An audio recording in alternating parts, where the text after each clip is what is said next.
Bonjour à tous, j'espère que vous allez bien. Je vous souhaite la bienvenue sur ma chaîne, Raphaël Chalros. Aujourd'hui, j'ai décidé de parler du film Shang-Chi et la légende des 10 anneaux.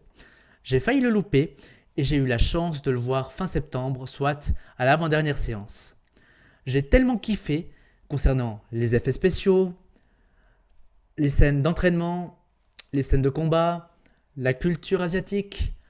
C'était un pur délice et j'en demande bien entendu.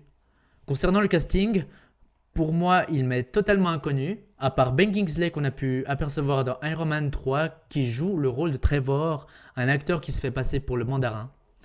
Mais dans Shang-Chi, nous voyons que le mandarin n'est pas celui qu'on croit. Concernant les origin story du MCU qu'on a pu apercevoir jusqu'à maintenant, pour moi, Shang-Chi fait partie de l'une des plus belles. En voyant les flashbacks, l'histoire comme elle est racontée, on comprend tout du début à la fin. Question défaut, je n'en ai pas forcément trouvé. Si on va plus loin, il y a effectivement quelques scènes qui sont longues, mais pour moi ça ne me dérange pas plus que ça. Dans le film, on se concentre surtout sur la famille, avec l'éducation, les conflits, l'héritage, à peu près ce qu'on voit dans une famille ordinaire. Euh, je vous avoue que je suis passé par toutes les émotions possibles. On peut aimer un personnage comme on peut aimer détester. Il y a des moments forts. Euh, Franchement, je vous dis, j'ai vu les étoiles plein les yeux. C'était absolument magnifique pour moi. Quand on voit le parcours du père jusqu'au combat final contre son propre fils, qui pour moi est un des moments émouvants. Euh, le père qui justement est Shu Wenhu, alias le véritable mandarin. Euh, on voit sa rencontre avec Ying Li qui est sa future femme et mère de Shang-Chi et Chu Chaling.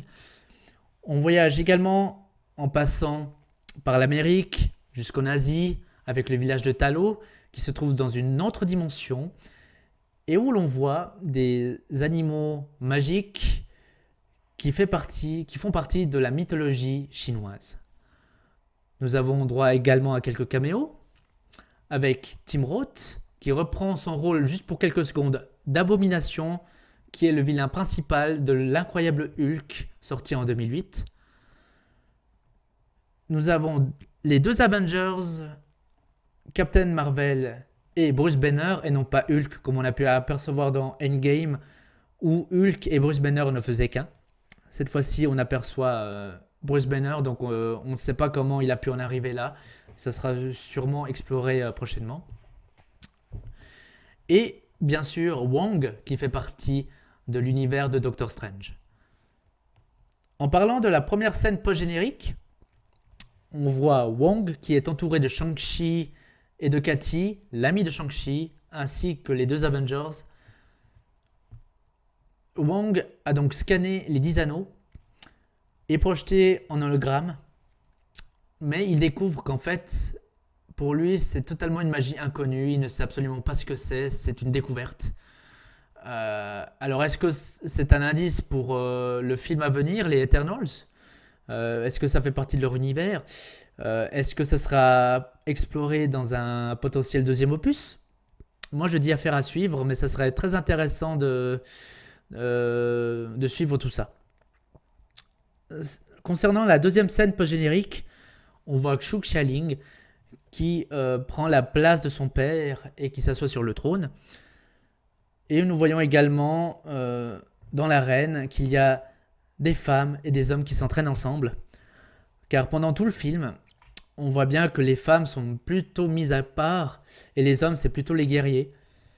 Et pour moi, c'était presque une sorte de discrimination, mais quand on voit la fin du film auquel ils sont tous regroupés, je me dis, ben, ça peut mener, pourquoi pas, à des femmes fortes, comme on a pu voir dans le DCU avec Wonder Woman. Euh, Pourquoi pas avoir vraiment des femmes fortes à l'avenir des films Marvel. Je dis pourquoi pas, je trouve ça très intéressant. Euh, et si nous parlons du générique de fin, alors pour moi ça m'a franchement impressionné, je sais pas vous, mais pour moi il est le plus long de tous les films que j'ai pu visionner.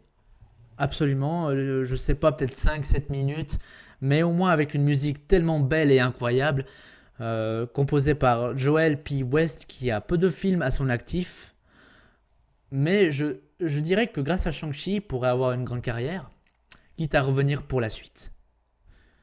Il y a donc énormément de choses à explorer, avec énormément de théories. Je suis sûr que vous en avez des tas également. Moi, je dis vivement la suite euh, pour les films à venir du MCU, soit Eternals, qui sortira au mois de novembre 2021, et Spider-Man No Way Home, qui sortira au mois de décembre de la même année. Nous arrivons donc à la fin de cette vidéo. Si vous voulez soutenir ma chaîne, mettez un pouce bleu. N'hésitez pas à me laisser un commentaire juste en dessous, je vous répondrai avec plaisir. Et surtout, n'oubliez pas de vous abonner. Regardez des films, des séries, profitez de la vie surtout. Prenez soin de vos proches, mais surtout, prenez soin de vous. Bye!